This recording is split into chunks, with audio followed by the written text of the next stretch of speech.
힘을 취해 그 길을 걸어가네. 신실하시고 모든 것 아시는 주, 그분의 때에 아름답게 이루시네. 주를 바라는 자는 힘을 얻으리. 솟아오르는 독수리 같이 달려가 높이 곤지 아니하리로다. 주님을 기다리리. 말씀은 시편 말씀이 되겠습니다. 우리 다 같이 일어나셔서 시편 27편이 되겠습니다. 1절. 자, 주는 나의 빛이요 나의 구원이시니 내가 누구를 두려워하리요. 주는 내 생명의 힘이시니 내가 누구를 무서워하리요. 14절입니다. 주를 바라며 크게 용기를 낼지어다. 그리하면 그분께서 내 마음을 강하게 하시리라. 내가 말하노니 주를 바랄지어다. 아멘. 말씀 시간 위에 기도하겠습니다. 하나님, 이 시간 또 주님께 맡기며 나아갑니다. 이 말씀 또 주님 준비하신 대로 저희들 각자에게 전해주시고, 정말 주님, 이 어두운 세상을 저희들이 살 때 우리 빛이신 우리 주님 바라며 기다리는 그런 삶의 모습들이 될 수 있도록 하나님 도와주옵소서. 하나님, 그 길만이 저희들이 주님께 영광과 존귀를 올려드릴 수 있는 주님의 자녀, 백성에 합당한 그런 삶인 줄로 믿습니다. 그리고 주님이 그렇게 귀하게 여기심을 믿습니다. 주님, 이 경배를 저희 또한 이 말씀 시간을 주님께서 사용해 주옵소서. 예수님의 이름으로 기도드렸습니다. 아멘. 앉으시겠습니다.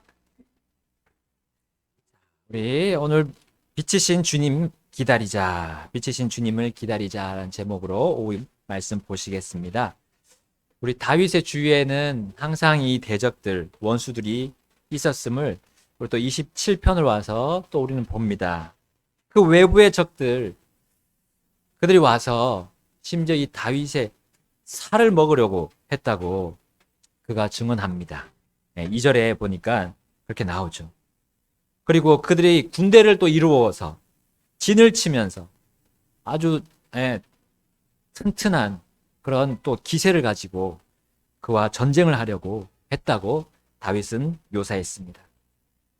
그러나 다윗은 결코 그들을 두려워하거나 무서워하지 않았다고 고백합니다.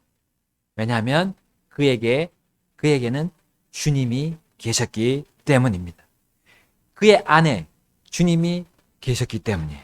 그의 마음 안에, 그리고 그의 삶 안에, 꼭 그의 인생의 중심에 주님이 계셨기 때문에 그는 원수들을 두려워하거나 무서워하지 않았습니다. 다윗은 자신 안에서 살아서 자신 안에서 일을 이루고 계시는 그 주님을 그는 또한 그거에 대해서 어떻게 간증했습니까? 나의 빛이시요 나의 구원이시니 라고 했고요. 또 주는 내 생명의 힘이라고 그는 찬양했습니다. 빛이 없는 곳은 어떻습니까? 어둠이 거기를 지배합니다. 그리고 구원이 없는 곳에서는 결국 멸망이 그것을 지배합니다. 생명이 없는 곳에서는 죽음이 지배를 합니다. 이 모든 것들은 우리를 두렵게 하고 무섭게 합니다. 여러분, 밤에 이렇게 여러분 산을 본 적이 있어요? 밤에 한밤중 칠흑 같은 거 어두운 밤에 산을 보면 마치 그 산이 어떻게 보이십니까? 거대한 어둠의 그 덩어리, 정말 큰 덩어리 같이, 또 심지어 높이 솟은 그런 덩어리로 보입니다. 우리가 등불 없이, 불 없이, 빛 없이 그 어둠 속 그 산의 어둠 속으로 들어간다는 거는 얼마나 끔찍한 일이에요. 그래서 우리 캠프 수련회를 가면 담력 테스트를 그 산에 들어가게끔 해서 하잖아요. 빛이 있어도 빛이 있는 쪽은 그래 그나마 가겠는데 없는 이 뒤나 옆에 그 어두웠고 거기서 이제 숨어 기다리고 있습니다. 깜짝 놀래요. 자, 마치 원수들은 그와 같이 다윗에게 다가와서 그를 덮치려고 했던 겁니다. 그러나 그에게는 빛이 있었습니다. 뭐 전등불 이 정도, 등불 이 정도가 아니었어요. 완전 환한 대낮 이상의 큰 빛을 가지신 하나님이 그 옆에 다윗과 함께 동행하고 있었던 거예요. 어둠을 단 1초도 걸리지 않는 시간에 몰아낼 수 있는 그 빛이신 주님이 그 옆에 있었습니다. 다윗은 빛으로 주님을 그렇게 의지하고 살았던 거예요. 하나님은 빛을 만드신 분이므로 빛의 근원이셨습니다. 근원이시죠. 그분 자체가 빛이십니다. 어둠은 그분 앞에서 아무런 힘을 쓰지 못하는 거예요. 하나님께서 빛을 내는 이제 광채들, 해와 달과 또 별들을 만드시기 전에 뭘 만드셨습니까? 빛이 있으라 하십니다. 빛을 만드셨어요. 그 빛은 하나님이 만드신 모든 생명체, 모든 생물들이 멸망하지 않도록 생명을 유지하도록 해준 그 원천이었습니다. 그러면 사람과 동식물은 이제 햇빛을 받고 살죠. 햇빛이 이제 차단된 공간에 갇혀 지내게 되면 이거 명이 당겨지게 되는 겁니다. 생명을 잃게 되는 거예요. 여러분 감옥에 그 창문 없는 독방이라고 하잖아요. 독방. 거기에 사람을 그 며칠만 두어도 정신이 막 나간다잖아요. 미친다든지 미쳐버린다고 합니다. 그만큼 빛이 햇빛이 얼마나 사람에게 좋은 것을 주고 생기를 주고 그걸 불어넣어 주는가 알 수 있습니다. 이제 겨울이 됐고 우리 이제 낮에 나가도 이제 해가 이 지면과 각도가 굉장히 낮아지고 또 멀리 있기 때문에 이 남쪽으로 해가 내려갑니다. 그러니까 한낮에도 이 우리 북반구 이 북쪽에는 이제 추워지는 거예요. 거기다 이제 위에서 시베리아 거기서 바람도 내려오고요. 그러니까 이 겨울에 이 햇빛을 낮에 조금이라도 받으면 이 확연히 다른 그런 온기를 느끼게 되는 것이 우리 이 겨울 시기입니다.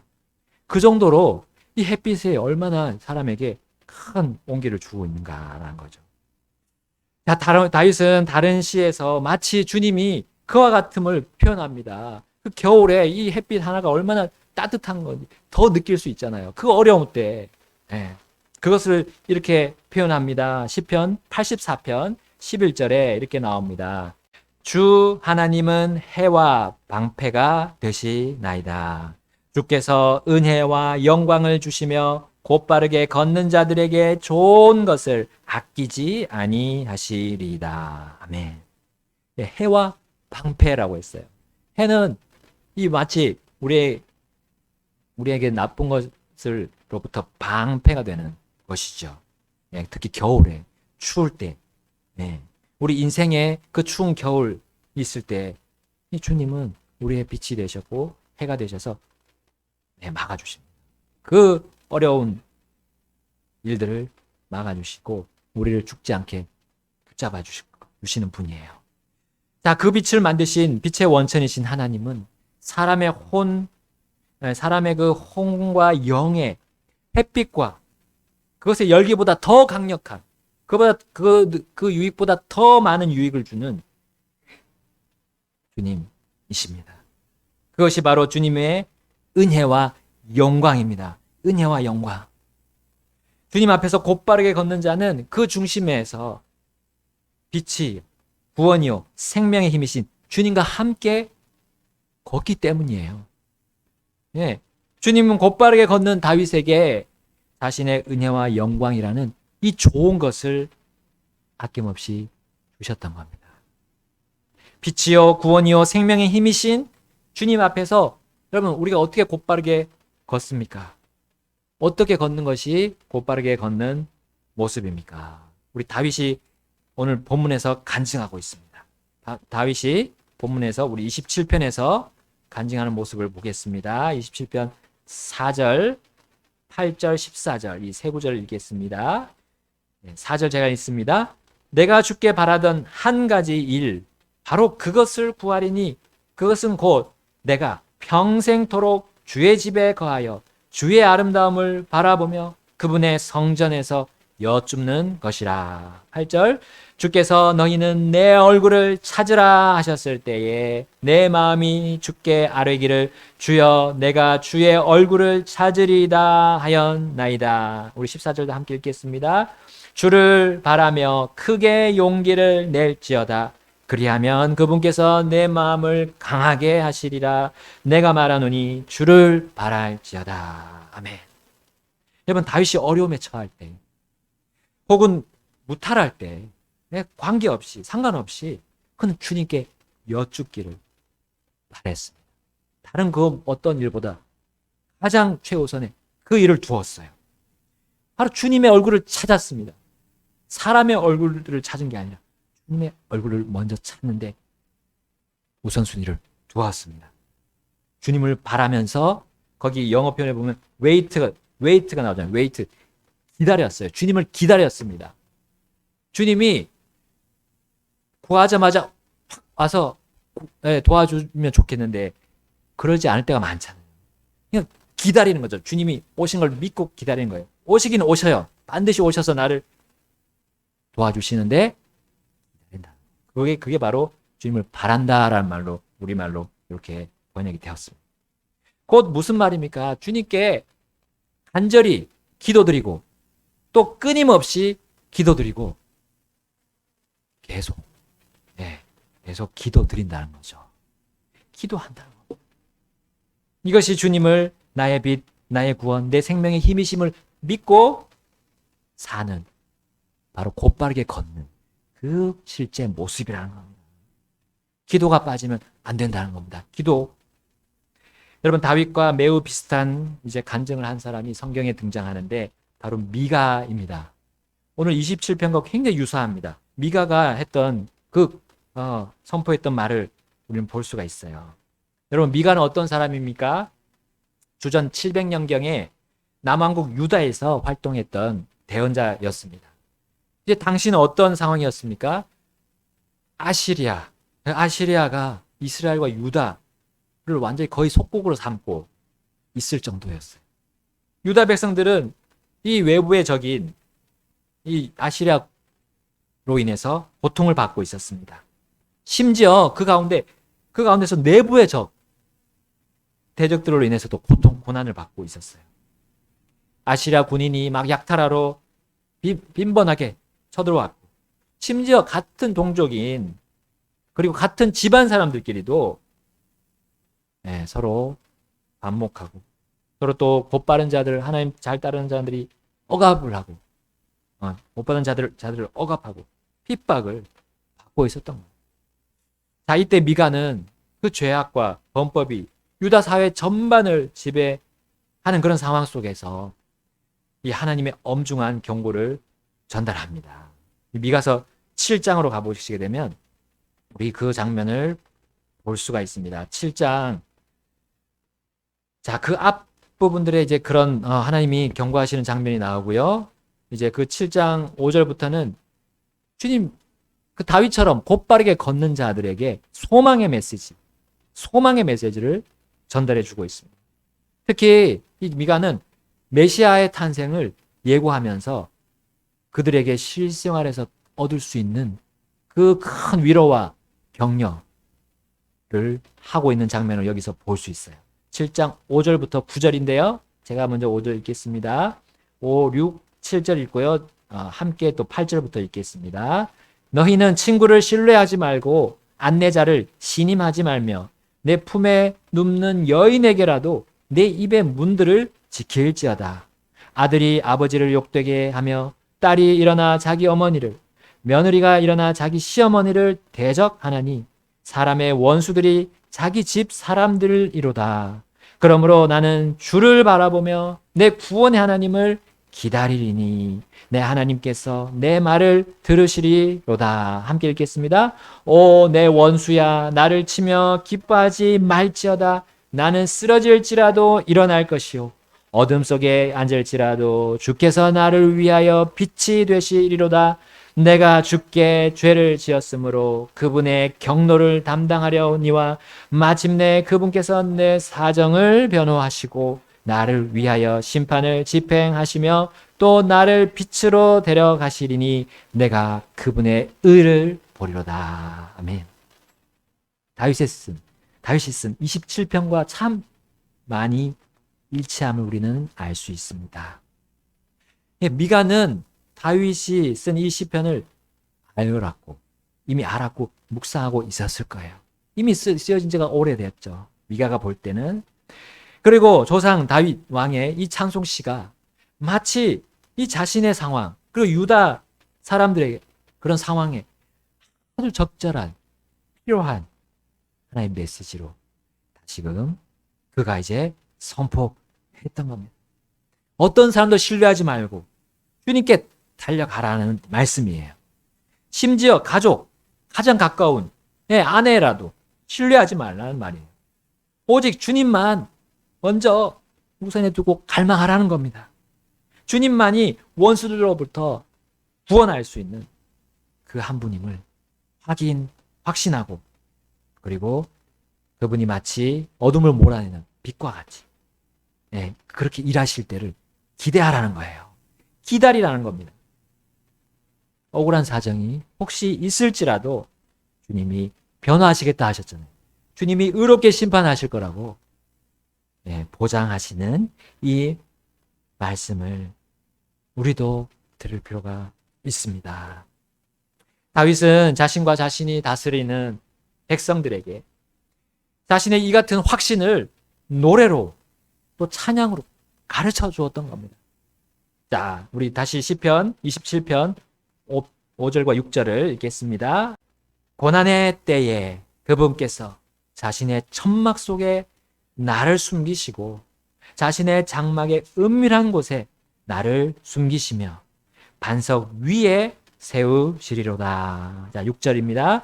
이제 내 머리가 나를 둘러싼 내 원수들 위로 들리리니 그런즉 내가 그분의 장막에서 기쁨의 희생물을 드리며 노래하되 참으로 노래로 주를 찬양하리로다. 네. 다윗은 주님이 어떤 분인 걸 찬양했습니까? 반전의 하나님이심을 찬양한 거예요. 아무리 내 지금 현재 상황이 어렵고 빛이 보이지 않고 어두운 현실이라다 할지라도 자, 그럼 빛이 없어진 건 아닙니다. 그럼 우리가 저기 허리케인, 태풍, 아주 짙은 구름이 깔리면 마치 햇빛이 없는 것처럼 보일 때가 있어요. 낮인데도 까만 어둠처럼, 밤처럼 보일 때가 있습니다. 근데 단지 그 구름에 가려진 것 뿐이지 해가 없어진 거나 사라진 건 아니죠. 여전히 해는 존재하고 그것은 땅 위를 주님이 정하신 대로 순환 궤도를 통해서 돌고 있어요. 땅 위를 늘 환하게 밝혀주고 또 생기를 주려고 해는 늘 준비가 되어 있습니다. 존재하고 있어요. 마치 그러한 것처럼 우리 주님 여전히 계십니다. 그 어려운 상황 속에서도 여전히 계세요. 그리고 우리에게 빛을 비춰주려고 준비가 되어 있으십니다. 우리가 기대하고 기다리냐가 문제입니다. 우리의 인생에 맞이하는 어둡고 짙은 구름들은 언제 있었냐는 듯이 사라질 날이 반드시 옵니다. 주님을 바라며 기다리고 주님의 얼굴을 찾고 구하는 그 기도의 나날들이 바로 우리의 인생에서 참 제일 즐거운 날이라고 고백한 사람들 있잖아요. 찬송가에 보면. 기도하는 그 시간 그때가 가장 즐겁다라고 그렇게 간절할 수 있는 이유가 뭡니까? 결국에는 그것이 다 거둬지고 주님이 정하신 때가 오고 주님이 그때 빛으로 우리에게 다가오실 겁니다. 그래서 다윗은 심지어 이렇게까지 말하면서 주님을 바라는 자의 유익이 무엇임을 드러냈어요. 자, 27편 10절을 우리 함께 읽겠습니다. 27편 10절 시작. 내 아버지와 어머니가 나를 버릴 때에 주께서는 나를 들어 올리시리라. 아멘. 부모님한테 버림받는 거 이게 엄청난 상처잖아요. 우리 해외에 입양된 아이들이 찾으러 막 오는 걸 보면 참 찾기가 어렵잖아요.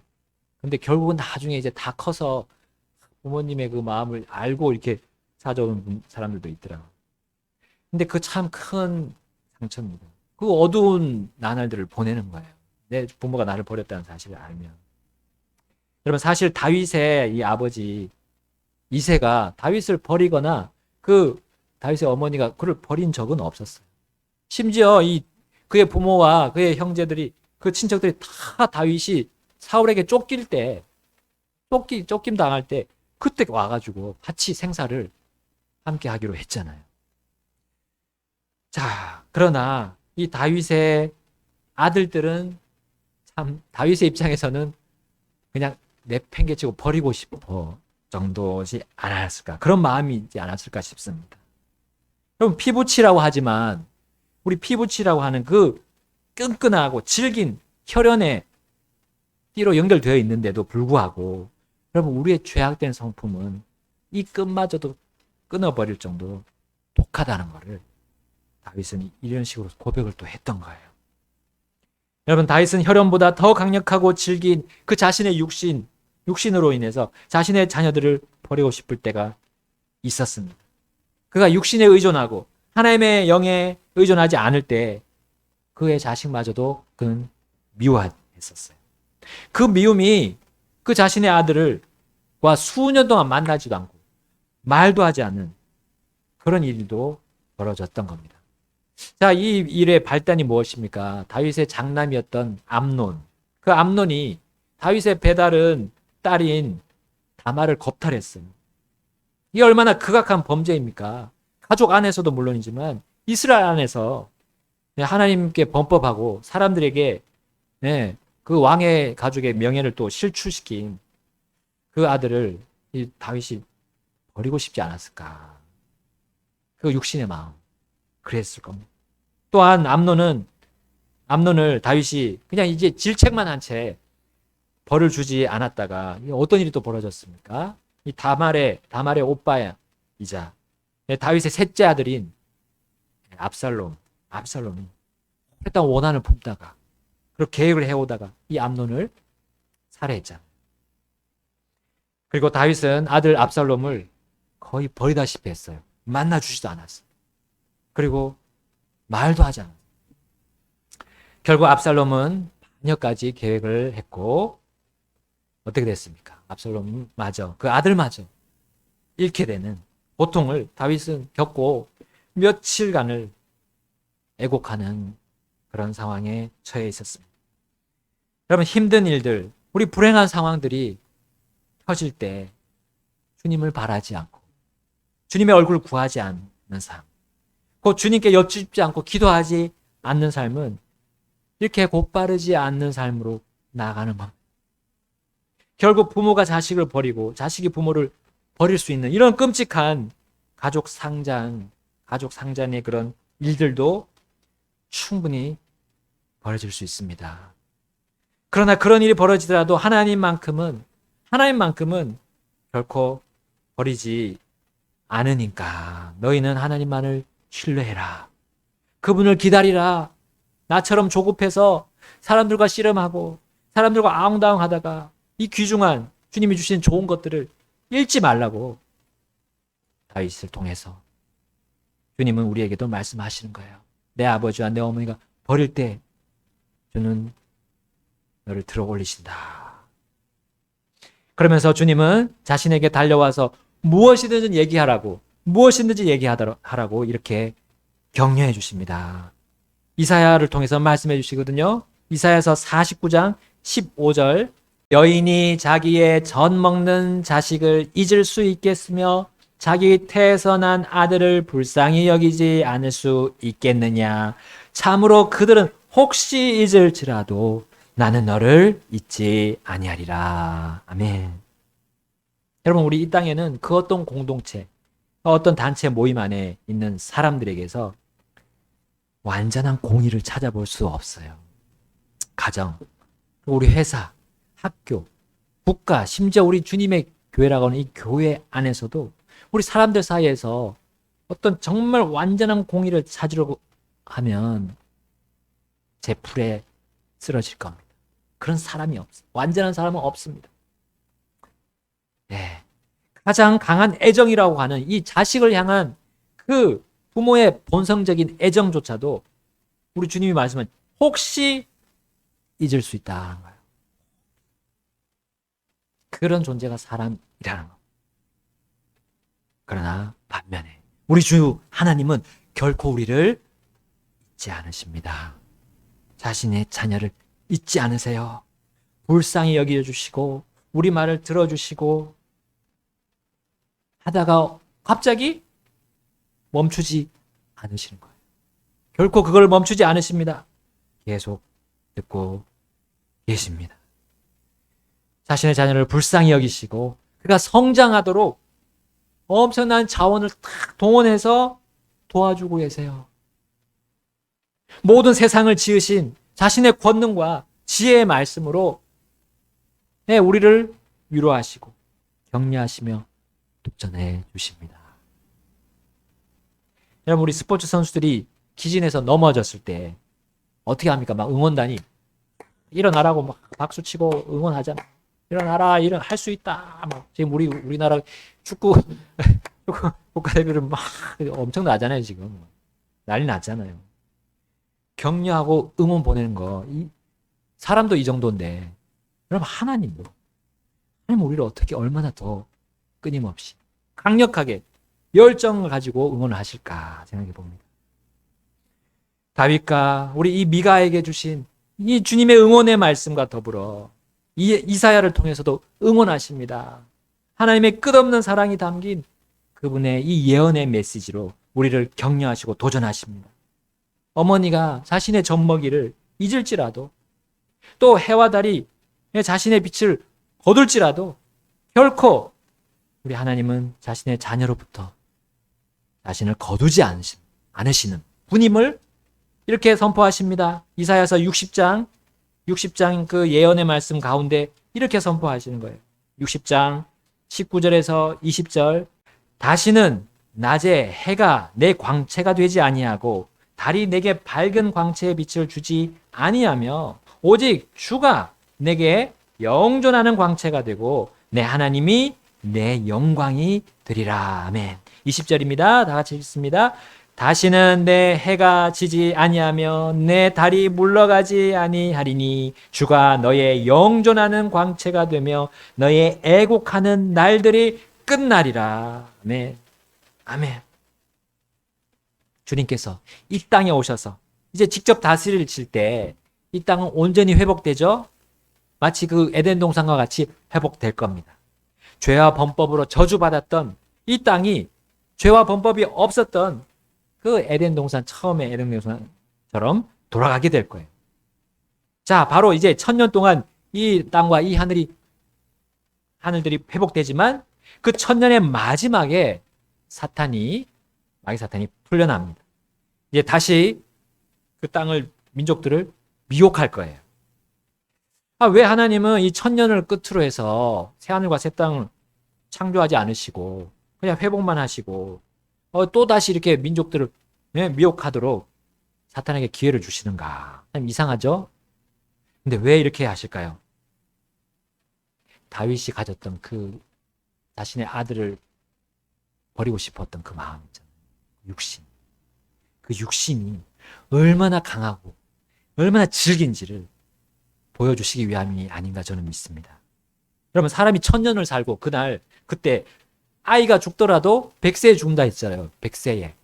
100살에 아이가 죽는다고요. 그러니까 얼마나 긴 날을 살고, 심지어 그때는 주 하나님 아는 지식이 온 땅에 다 퍼질 겁니다. 그 누구도 이제 그때 TV가 있다면 TV를 키면 하나님에 대한 이야기가 막 나올 거예요. 지금은 하나도 안 나오잖아요. 뉴스.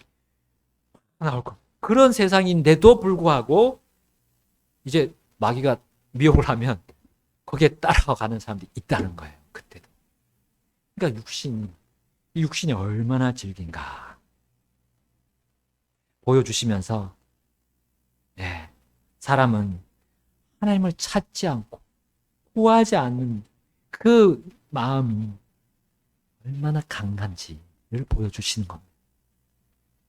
왜 미혹에 끌려갑니까? 사탄이 그때도 역사할 때 하나님을 찾지 않은 그 마음, 하나님께 구하지 않는 마음, 그것이 있다는 거죠. 그래서 우리가 이제 그런 어리석은 결정을 우리 지금 이 시대에 하지 않도록, 주님을 찾지 않고 구하지 않고 기도하지 않는 그런 어리석은 결정을 하지 않도록 막아주시려고 이 말씀 미리 보여주신 겁니다. 사탄은 풀려나서 이제 세상을 미혹하여 자신의 온 군대를 이끌고 하나님의 도시를 삼키려고 할 겁니다. 그러나 하나님은 어떻게 하십니까? 단숨에 그 사탄과 대적들을 자신의 불로 소멸시킬 거라고 알려주셨어요. 그리고 큰 흰 왕좌 심판석에 그들 모든 불신자들 다 데려놓고 심판해서 불호수에다가 던져 넣으실 거라고 우리에게 계획을 말씀해 주셨습니다. 그리고 이제 회복되었던 그 천년왕국의 땅과 하늘들은 불로 싹 정화시킬 겁니다. 정화시키시고 그 다음에는 완전히 새로운 새 하늘들과 새 땅을 창조하실 겁니다. 그때의 빛에 대해서 이제 이사야서 60장이 방금 아까 읽은 그 60장이 19절 20절이 얘기해 주는 거예요. 그때는 이제는 진짜 이제 하늘과 땅 그리고 거기 모든 것을 덮는 그 빛은 해와 달이 아니라 오직 주님 자신이 빛이 되셔서 완전한 생명으로 모든 이들에게 주시겠다 하셨어요. 생명체들이 그걸 빛을 발하지 않을 거예요. 그 해와 달 빛. 네. 그것으로 온기와 생기를 얻는 것이 이제는 끝나는 겁니다. 끝나는 거예요, 이제. 그날이 반드시 오게 될 것입니다. 여러분, 이 선하신 주님의 계획이 있으므로 다윗과 우리 믿음의 선배들이 중도에 낙오하지 않았던 거예요. 그것을 믿고 받아들인 그들의 그 믿음으로 그들은 피곤할 수는 있었지만 결코 기진하고 거기 쓰러져서 계속 거기 있지 않았습니다. 오늘 본문 시편 27편 13절이 자 그것을 얘기해 줍니다. 우리 간증하고 있죠? 다윗이 함께 읽겠습니다. 시편 27편 13절 내가 산자들의 땅에서 주의 선하심을 볼 줄을 믿지 아니하였으면 기진하였으리다. 네. 그는 오직 믿음이 있었으므로 주님이 다스리시고 주님이 영원히 다스릴 그 믿음이 있었으므로 기진하지 않았어요. 어떤 믿음입니까? 빛이요, 구원이요, 생명의 힘이신 주님이 선하시다라는 믿음이었어요. 주님은 언제나 늘 선하시다. 우리에게 어려운 일이 있더라도 선하신 분이다. 눈으로 잘 보이진 않았지만 다윗은 믿음으로 보았습니다. 믿음으로 볼 수 있는 거였어요. 그 믿음으로 그는 동료들과 후손들에게 또 가족들에게 이렇게 격려하고 위로하며 도전을 줄 수 있었습니다.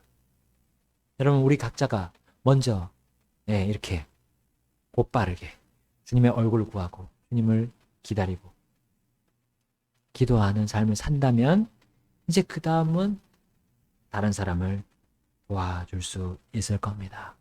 시편 27편 14절 읽고 마치겠습니다. 14절 시작. 주를 바라며 크게 용기를 낼지어다. 그리하면 그분께서 내 마음을 강하게 하시리라. 내가 말하노니 주를 바랄지어다. 아멘. 주님 기다립시다. 반드시 주님 오셔서 해결하십니다. 그리고 주님이 한가운데 계시는 우리 교회를 통해서 도와주실 겁니다. 역사해 주실 겁니다. 우리 지체 한 분 한 분, 성도님 한 분 한 분을 통해서 그 힘을, 주님이 주신 그 힘, 강력한 힘을 우리는 보게 될 것입니다. 함께 주님 앞으로 나아가서 결단하시겠습니다.